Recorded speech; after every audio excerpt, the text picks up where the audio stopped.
E foi no contexto desse processo de abertura tumultuado que surgiu o nosso modelo de negócio inicial no Brasil.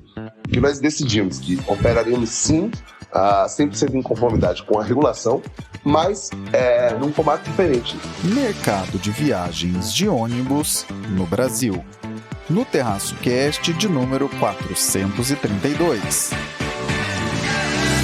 Fala pessoal, Caio Augusto, diretamente da noite de 18 de junho de 2024, em Ourinhos, para o 432 do Terraço Cast. Neste episódio especial, recebemos Edson Lopes, CEO da Flixbus Brasil, para um bate-papo sobre o mercado de viagens de ônibus em nosso país. Primeiramente, vamos deixar que nosso convidado se apresente. E aí, Edson?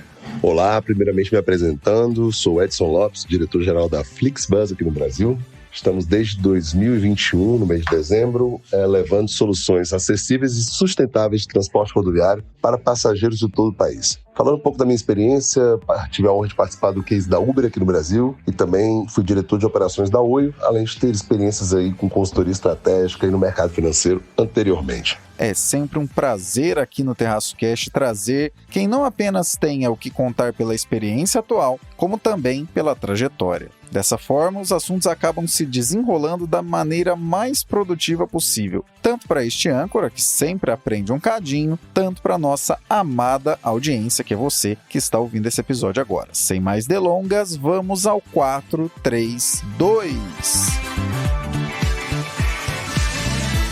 Edson, faça um breve levantamento histórico do mercado de viagens de ônibus no Brasil e como a Flixbus se encaixa nesse modelo de negócios. Falando então um pouco sobre o setor de transporte rodoviário no Brasil, notavelmente de passageiros, no qual a Flixbus se enquadra, tem uma diferença fundamental entre o Brasil e os países da Europa. Nós não temos o transporte ferroviário na nossa matriz da logística de passageiros. Isso faz com que o papel do transporte rodoviário, mais do que ser uma opção acessível, seja também a única opção de acesso para muita cidade. Então, quando comparado com o aéreo, por exemplo, além de ter uma clara diferença de preços, notavelmente aí depois da pandemia, em que as companhias aéreas tiveram uma complicação muito grande de caixa, existe também uma questão clara de infraestrutura. Então, hoje o Brasil tem menos de 100 aeroportos comerciais, tem milhares aí de rodoviárias ou de pontos de parada autorizados. Então, é fundamental entender que o papel do transporte rodoviário não é só ser uma opção de preços mais baixos, mas é também, no Brasil, uma opção confortável, segura e acessível. Existe um transporte rodoviário no Brasil muito maduro em vários aspectos. Como que a Flixbus entra nessa história? Hoje, nós observamos que o mercado brasileiro é tradicionalmente dominado por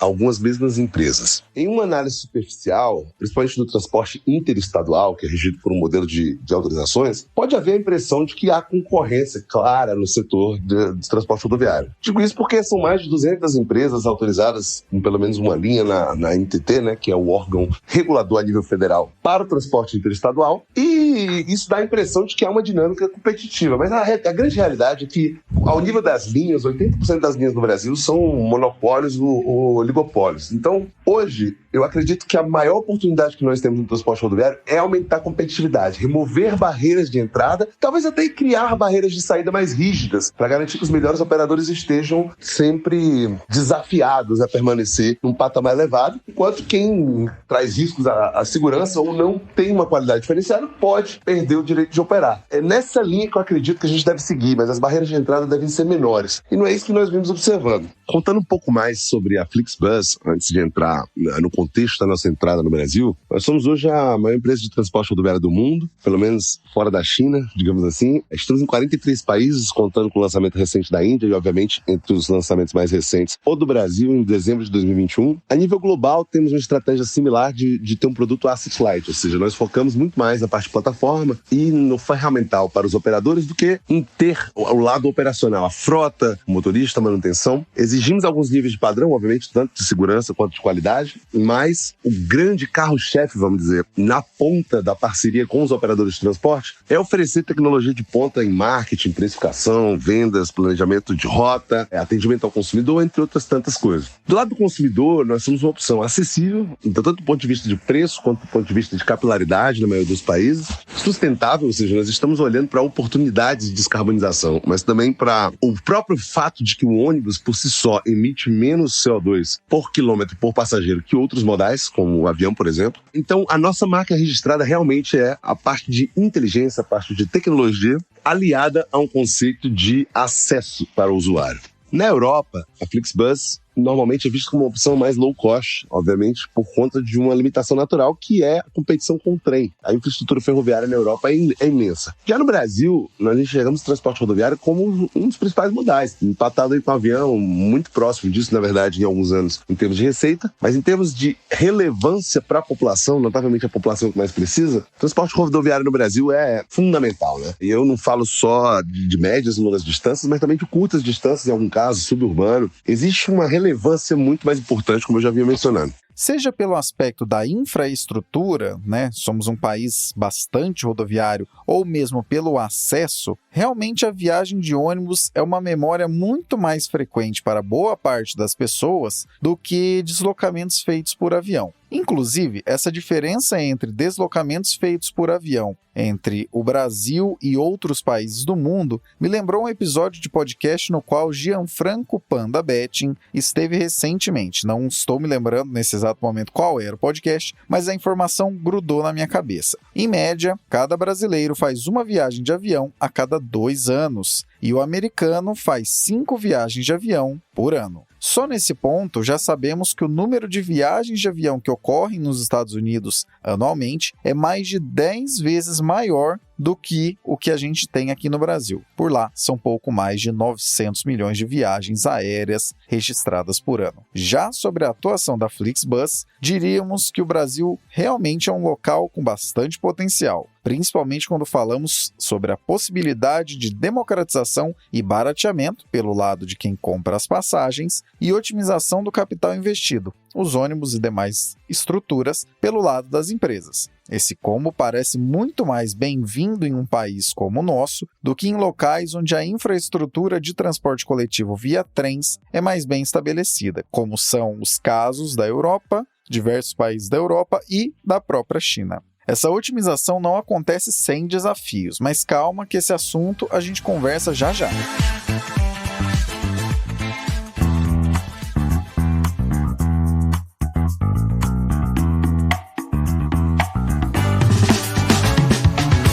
Confira na nossa Linktree todos os meios possíveis de encontrar o Terraço Econômico. Nossas redes sociais, parcerias ativas, e-books e até mesmo como você pode cadastrar seu e-mail para receber nossa newsletter semanal, a Reflexionários. Então, para resumir a ópera, não deixe de visitar nossa Linktree. Esse link está na descrição desse episódio.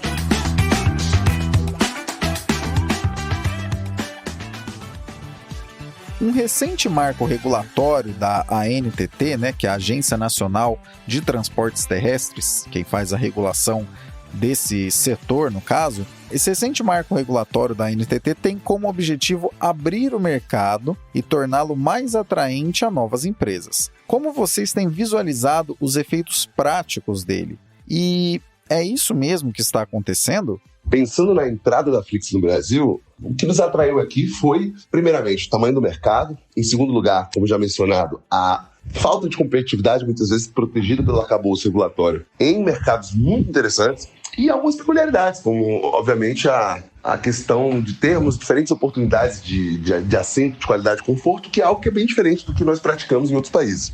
Então, a Flix veio para cá porque houve sinais de que haveria uma abertura de mercado em 2019, que ficou muito próximo de acontecer de fato depois, mas que, como eu vou explicar mais na frente, hoje ainda enfrenta alguma resistência, mesmo com a estrutura de um marco regulatório aprovada, ainda há proteção para, principalmente, alguns grandes grupos do setor que dominam o mercado há décadas. Eu fui contratado em dezembro de 2019 para, obviamente, planejar estrategicamente e para operacionalizar o lançamento em 2020.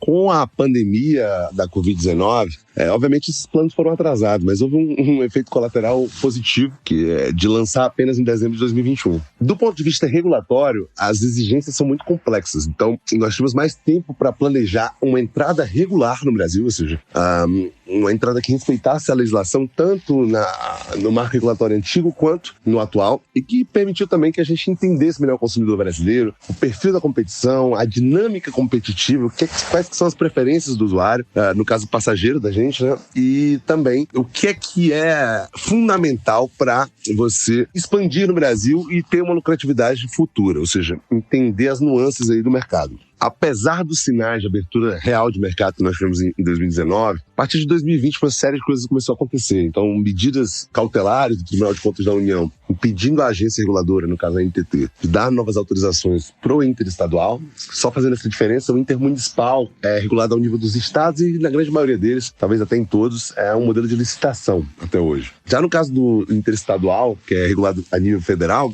houve um movimento claro de ter mais linhas, mas isso foi bloqueado pelo TCU em uma decisão de 2020. Isso aí virou uma discussão forte no legislativo sobre voltar ou não para um modelo de licitação ou regular ou não um modelo de autorizações para o transporte interestadual. Foi um projeto de lei chamado 3819, que começou no Senado e acabou circulando pelas duas casas e aprovado 2 anos depois como uma regulamentação do regime de autorizações para o transporte interestadual. Tudo isso se iniciou como uma grande oportunidade e acabou mudando muito ao longo do tempo, quando mais desafios foram surgindo para que novas linhas realmente, de fato, fossem cedidas pelo órgão regulador. E foi no contexto desse processo de abertura tumultuado que surgiu o nosso modelo de negócio inicial no Brasil, que nós decidimos que operaríamos sim a 100% em conformidade com a regulação, mas num formato diferente, em parceria com empresas que eram autorizatárias, ou seja, que tinham linhas cedidas pelo órgão regulador, no caso a NTT. Esse modelo é bem diferente da maioria dos países que nós operamos.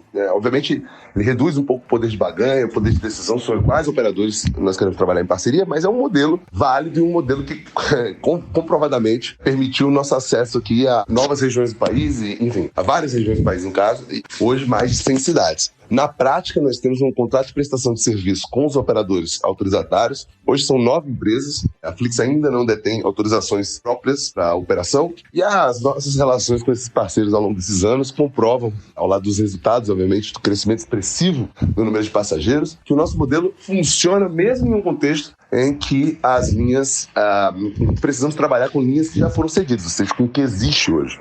Hoje, em números, pelo menos alguns que eu posso compartilhar, a Flix está em 14 estados e no Distrito Federal, aqui no Brasil. Nós temos operação em mais de 100 cidades. Contamos com mais de 360 motoristas dos operadores parceiros, que são 9 hoje em dia dedicados, e fazemos mais de 750 partidas por semana, o que é um número bem relevante, pensando aí em transporte interestadual. Hoje, nossa parte de mercado, market share, em algumas das linhas onde nós operamos, já é bem relevante. É um trabalho aí realizado durante 2 anos e meio desde o lançamento que vem trazendo frutos. Apesar de vários boicotes da indústria, vários canais de venda que nós temos dificuldade de acessar, a Flix vem construindo a sua marca de forma bem independente, obviamente, do setor tradicional, das maiores empresas, mas em contato próximo com empresas excelentes aí que nós temos a oportunidade de agregar no campo da tecnologia e, obviamente, trazendo aí a nossa receita de sucesso de fora, que inclui requisitos operacionais e de segurança bastante relevantes. Hoje eu posso dizer que a Flix tem total interesse, além do modelo que eu descrevi agora há pouco, em operar linhas próprias, ou seja, nós queremos ter as autorizações da NTT.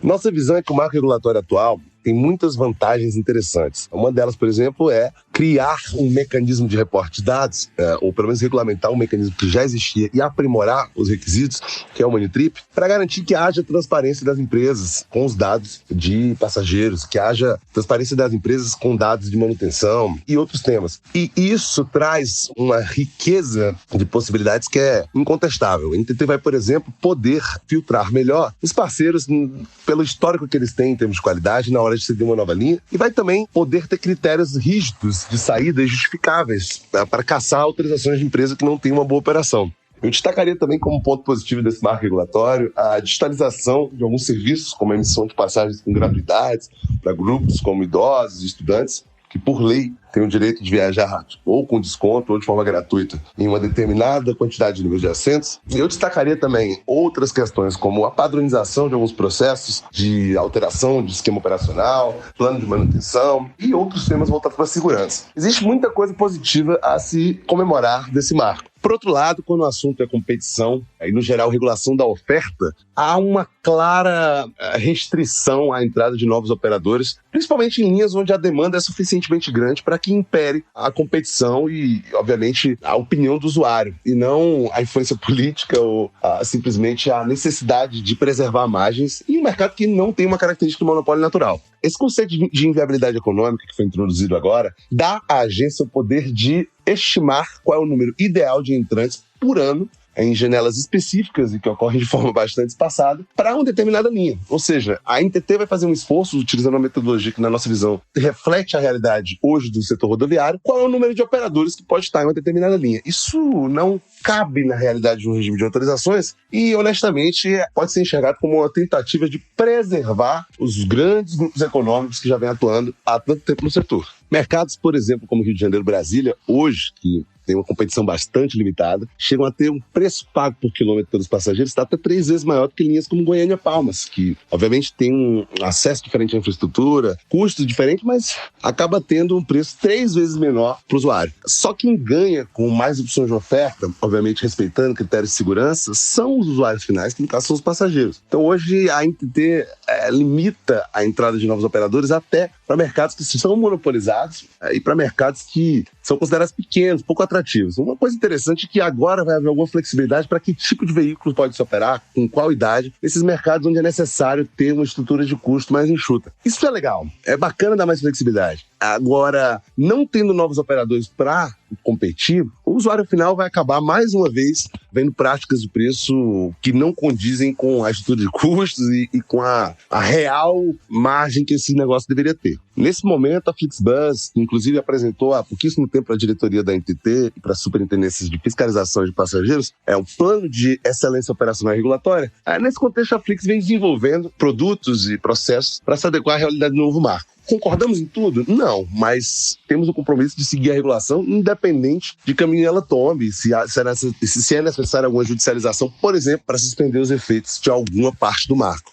Interessante, Edson, você comentar conosco sobre como a pandemia acabou se relacionando com o desdobrar das atividades da Flixbus aqui no Brasil. Geralmente ouvimos muito sobre negócios que acabaram implodindo, outros que ganharam muito espaço, mas saber que tivemos também negócios que aproveitaram a ocasião para azeitar a estratégia é uma novidade bacana. Certamente ocorreu com mais negócios, talvez até de algumas pessoas que nos ouvem agora, mas é uma pontuação realmente relevante. Regulação, em qualquer setor, é o modo que o Estado consegue, ao longo dos anos e dos séculos, colocar, ou pelo menos tentar colocar todos os ofertantes em igualdade inicial, ao menos em termos teóricos. Exigências mínimas de oferecimento de serviços e produtos, cláusulas de segurança, itens que devem ser seguidos. Dessa maneira, são definidos certos padrões, que no fim das contas são benéficos tanto a quem consumir dessas empresas quanto a elas mesmas, já que no final das contas,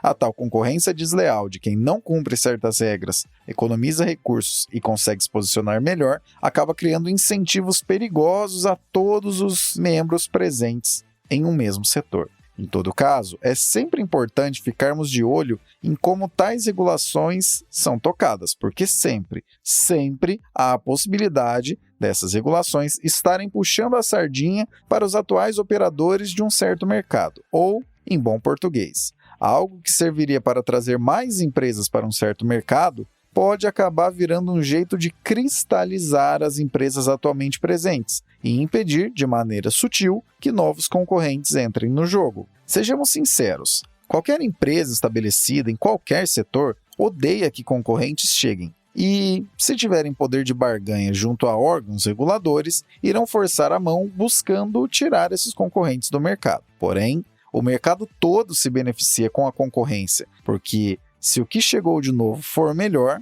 ou o que estava ali se adapta e melhora o que está oferecendo, ou perderá mercado. No fim do jogo, somos nós, consumidores, que saímos melhores, seja por preços eventualmente menores ou mesmo por serviços potencialmente melhores. O marco regulatório atual da NTT, então, no fim das contas, abre mesmo novas possibilidades para novos entrantes, sobretudo aqueles que chegam por meio de otimizações digitais, como é o caso da Flixbus. Sob esse ângulo, é mesmo uma boa ideia. Agora, quando as coisas ficam sob uma certa névoa de critérios subjetivos ou que não são tão conectados à realidade quanto se imagina, o risco é justamente da danosa cristalização dos ofertantes atuais. Saindo do economês e falando em pleno português, com regras complicadas e de definições um tanto quanto questionáveis, saímos nós, consumidores, prejudicados pela concorrência menor das empresas. Tomara que a empresa de vocês, a Flixbus, consiga se fazer presente nessa discussão regulatória desse setor que, como já bem mencionado nesse mesmo episódio, faz parte da vida de tantos brasileiros e brasileiras quando o assunto é se deslocar por esse enorme país.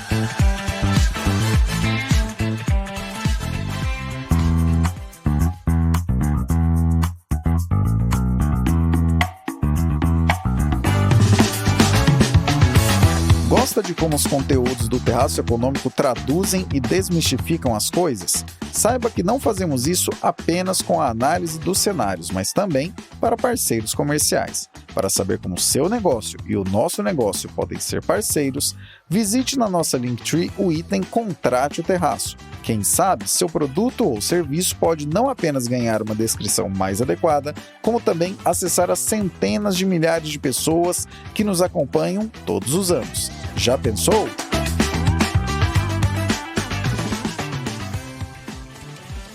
Em transporte coletivo urbano, a palavra de ordem dos dias atuais é descarbonização. Prefeituras de diversos lugares do Brasil já estão comprando frotas elétricas. É possível avançar nessa mesma agenda quando falamos de transporte em maior distância? Mudando um pouco a temática, é importante trazer um pouco aí a história da Flixbus como pioneira em sustentabilidade do setor de transporte rodoviário. O primeiro grande passo, que foi a massificação do serviço de transporte rodoviário em vários países da Europa, trouxe uma grande vantagem, foi a redução na emissão de CO2 por quilômetro por passageiro, pelo simples fato de estar no ônibus. Então, quando comparamos aí com modais como avião e outros relevantes como carro próprio, o ônibus hoje é uma das opções mais sustentáveis e caminhando próximo do trem em alguns aspectos. Ainda assim, a emissão de CO2 quando falamos de motor a combustão. Hoje, o grande fator limitante para uma conversão dos ônibus a combustão para ônibus com motores elétricos é realmente a questão das baterias e da autonomia. Então, esse tipo de descarbonização vai ser uma realidade um dia, possivelmente, mas hoje ainda enfrenta desafios, além, obviamente, da limitação de infraestrutura para serviços de média e longa distância rodoviários. Como alternativas a essa solução dos carros a bateria, né? Existem estudos aí hoje para implementar linhas com motores a hidrogênio, com motores a biocombustível. A Flix tem parceria com institutos de pesquisa e com outras empresas para ser, mais uma vez, pioneira nesse aspecto. Como detalhado nos nossos relatórios de ESG anualmente, nós temos um compromisso muito claro de reduzir a emissão de CO2 ao máximo, obviamente considerando as limitações de tecnologia e infraestrutura ao longo do tempo, em países como a Alemanha, a França e vários outros. Hoje, ainda é uma realidade um pouco distante do Brasil, falar de uma expansão massiva de linhas elétricas no médio e longa distância, mas eu acredito que um dia isso vai ser possível e que a Flix vai, mais uma vez, ter um papel primordial nesse processo. Mesmo em países com modais de transporte coletivo mais bem estabelecidos, sejam trens ou mesmo a malha aérea, é importante pensar que a sustentabilidade ambiental pode justamente ocorrer quando temos uma redução da poluição gerada por pessoa transportada. De vez em quando, focamos muito no aspecto a matriz que alimenta cada veículo, mas essa diminuição que parece inicialmente sutil faz muita diferença. Para se ter uma ideia, de acordo com um recente relatório de nome Situação Global do Transporte e Mudança Global, carros de passeio contribuem com 45% das emissões de CO2 do planeta, com destaque para o fato de que, quando falamos dos SUVs, pelo consumo superior de combustível, por uma aerodinâmica menos eficiente que a gente vê em outros carros, os SUVs poluem 20% a mais do que a média dos outros carros. Em segundo lugar, vem os caminhões, que somam 21%. Ônibus e micro-ônibus contribuem hoje com 5% desses gases do efeito estufa vindos do transporte. Não precisa ser um gênio da matemática para entender que a migração para o transporte coletivo é um jeito muito singelo e inteligente de reduzir as emissões de CO2. De fato, a maior limitação atual para um avanço ainda maior da descarbonização é a tecnologia, principalmente as baterias e sua autonomia. Em todo caso, desde já vale pensarmos sobre como a mera mudança do transporte mais individual para o coletivo já faz diferença. Inclusive, por falar nessa migração, a França tem sido um país bastante atuante na legislação do tipo, para reduzir a poluição gerada pelo transporte. SUVs pagam hoje o triplo para estacionar nas ruas e voos de curta distância estão sendo proibidos. Tudo isso buscando reduzir justamente a poluição gerada por pessoa transportada. Enquanto isso, aqui no Brasil, o governo, em prol da indústria nacional, ou melhor, a que monta carros aqui, porque nacional mesmo a gente não tem nada de relevante, coloca novas barreiras para a importação de veículos elétricos que poderiam vir a compensar nossa problemática infraestrutura de transporte coletivo. Ainda bem que soluções de otimização como a trazida pela Flixbus ajudam a reduzir os danos de péssimas decisões governamentais, aqui e ali. Vida longa a serviços do tipo e muita força para que não percam a eterna queda de braço que é a vida de quem toca negócios no Brasil. É isso então, pessoal, por esse episódio especial. Agradecemos imensamente ao Edson pela participação, que trouxe reflexões para nós sobre um setor que, convenhamos, todos nós temos pelo menos alguma lembrança em algum momento da vida. As portas ficam abertas para futuras participações e discussões do tipo. Você que sempre nos acompanha, que tal trazer mais gente para ouvir e também acompanhar o TerraçoCast? Não deixe de enviar esse episódio para alguém que também queira ficar por dentro das discussões relevantes a nível doméstico e internacional. Abraços pelas ondas sonoras, continuamos a prosa no próximo episódio.